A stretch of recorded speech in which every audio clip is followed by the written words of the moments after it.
The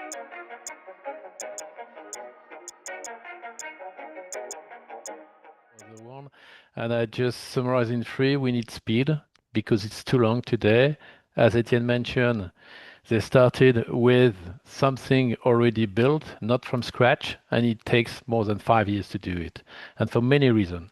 So we have to speed. We have to have a kind of 28 regime for cities to do that, and we need to, of course, we have the tools to do it. AI, digital twins, and that kind of thing. But still, we need to decrease or to accelerate the speed. Scale, of course, there's money outside, and we have big needs in terms of money. And the question is now how to maybe incentivize European capital markets to enable cities to find the resources needed to finance some solution at scale.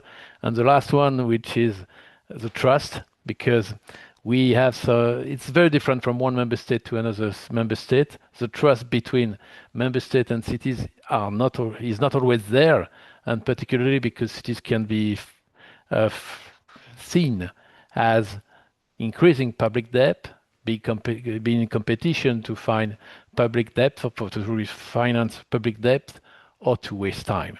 So there's the three recommendations I would like to give to the Commission.